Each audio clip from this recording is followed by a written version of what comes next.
Selamünaleyküm. İnşallah iyisinizdir. Sabah alışveriş yaptı eşim. Onları sizinle paylaşmak istiyorum. İnşallah. Bir tane mendil. 2 tane güneş kremi. Şöyle. Türkiye için bu. 3 litre süt, bir tane sarımsak, bir tane tereyağı, bir tane krem peynir, yoğurt, daha sonra 12'lik 24 tane yumurta, bir tane un, 2 paket yufka. Bunlarla börek yapacağım. Bir tane mozzarella peynir, tuvalet için antibakteriyel ıslak mendil, lenjet diyorlar burada. Kaju, bir tane kavun, herhalde 1 kilo kadar muz almış eşim. Kuru soğan, üzüm,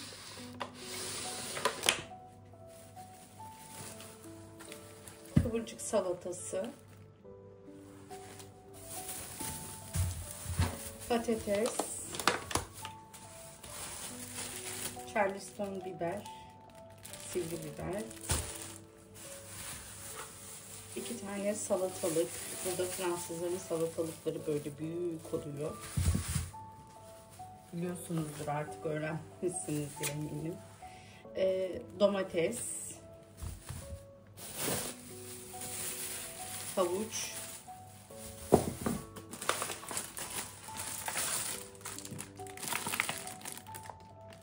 kayısı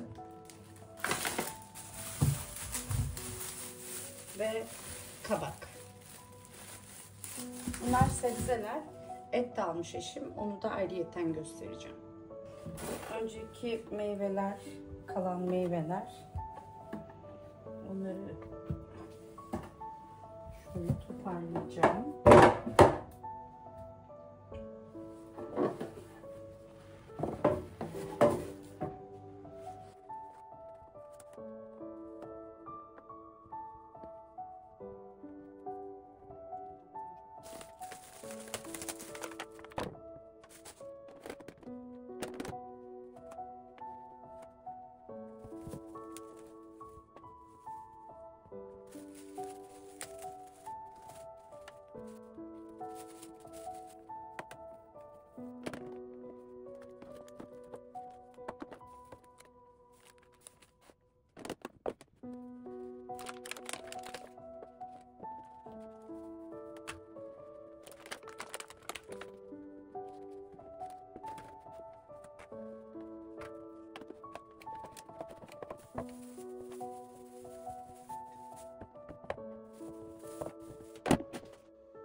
üzerinde yemeğe katıyoruz.